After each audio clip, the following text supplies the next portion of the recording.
જય શ્રી કૃષ્ણ. ભારતી શિંગાળા અનેરી વાનગીમાં આપનું હાર્દિક સ્વાગત છે. તો ચાલો આજે આપણે બનાવીશું શીંગ બટેટાની સૂકી ભાજી.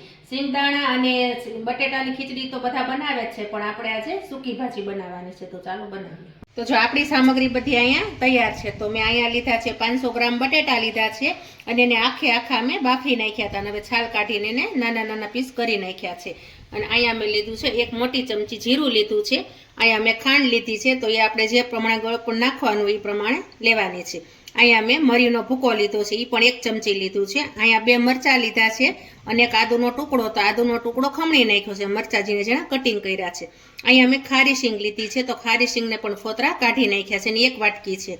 અહીંયા 1 ચમચી તલ છે સફેદ, 1 વાટકી તેલ છે અને મીઠું છે, તો મીઠું આપણે સ્વાદ પ્રમાણે. અહીંયા મેં કોથમરી લીધી છે, એને પણ ઝીણી સુધારી નાખી છે અને 1 સાઈઝ મોટી સાઈઝનું લીંબુ લીધું છે, તો તમારે જેવું ખાટું ખાતા હોય એ પ્રમાણે. અને 1 લીમડાની તીર લીધી છે આપણે વઘાર માટે. અને અહીંયા મેં 1 વાસણ પણ ગરમ થવા મૂકી દીધું છે.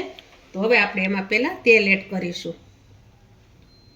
જો તમે સૂકી ભાજી બનાવતા હોય તો તેલનું પ્રમાણ થોડું વધુ રાખવાનું. વધુ તેલ હશે તો સૂકી ભાજી મસ્ત થશે. અને બટેટાને પણ તમારે આખા જ બને ને ત્યાં સુધી બાફવાના છે. 2 ફાડા કરીને નહીં બાફતા, કારણ કે આખું બટેટું બાફો ને તો એમાં એની મીઠાશ એમને જળવાઈ રહી છે, ઓલા મોળા પડી જાય.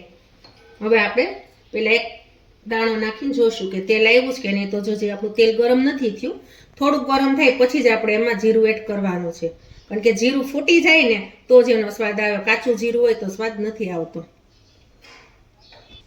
તો જો આપણું તેલ પણ અહીંયા ગરમ સરસ થઈ ગયું છે. એ ધોવાડા નીકળે એટલે આપણે ખબર પડી જ જાય. આ રીતે આપણે બધું જીરું ફૂટી જવા દેવાનું. તો જો જીરું પણ ફૂટી ગયું છે. હવે આદુ મરચાં છે, આદુ મરચાંને પણ આ રીતે ગરમ તેલમાં જ એડ કરવાના છે, એટલે મરચાં હોય મસ્ત રીતે તળાઈ જશે. મરચાં આદુ સરસ રીતે તળાઈ જાય ત્યાર પછી આપણે આ તલ, તો તલને પણ આમાં જ એડ કરવાના છે. ત્યાર પછી આપણે લીમડાના પાન.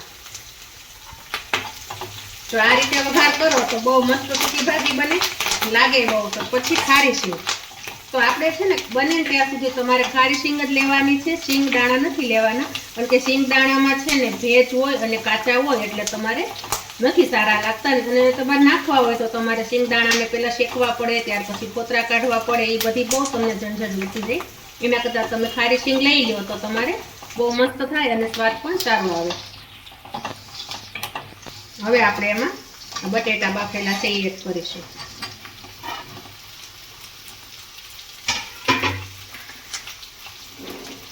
ત્યાર પછી મીઠું, તો મીઠું તમારા સ્વાદ પ્રમાણે. અને ગળપણ તમે જેટલું ખાતા હોય એ પ્રમાણે તમારે ખાંડ નાખવાની છે. અને મરી ખાસ કરીને નાખજો, મરીથી સ્વાદ બહુ મસ્ત આવે છે. અને બટેટા છે એ વાયુ પણ નથી કરતા. ઘણા લોકોને બટેટા ન હોતા હોય તો વાયુ કરે છે, તો મરી નાખો તો તમારે વાયુ પણ નથી કરતું. અને જો ઘણા લોકો લાલ સૂકી ભાજી બનાવતા હોય તો તમે લાલ મરચું પાવડર નાખો, અને ઘણા લોકો તો આ વ્હાઈટ જ બનાવે છે, તો અમે તો વ્હાઈટ જ બનાવીએ છીએ. અને ઘણા લોકો વ્રત રહીને હળદર નથી ખાતા એટલે હળદર પણ નથી નાખી અમે. તો બધું મિક્સ થઈ ગયું છે. હવે આપણે એમાં છેલ્લે લીંબુ એડ કરવાનું છે. લીંબુ સાવ છેલ્લે જ એડ કરવાનું છે, કારણ કે એનો રસ કોઈ બળી ન જાય એટલા માટે.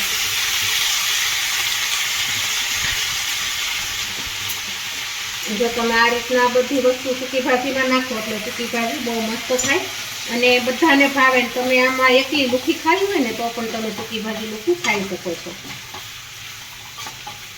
તો આમાં તમને ટોપરાની લાંબી કતરણી કરેલી હોય એ ભાવતું હોય તો તમારે એ પણ છીણીને નખાય. તો સૂકું ટોપરું હોય એને લાંબી ખમણીમાં ખમણી નાખવાનું અને એ પણ નખાય જો ભાવતું હોય તો.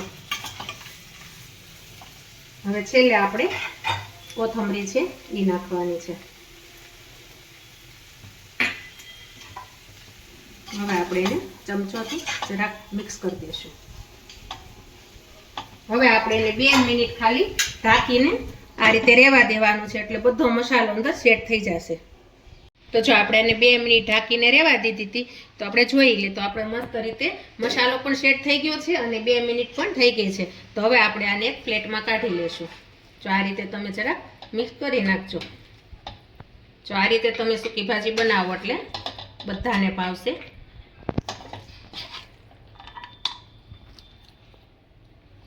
જો આપણી સૂકી ભાજી તૈયાર.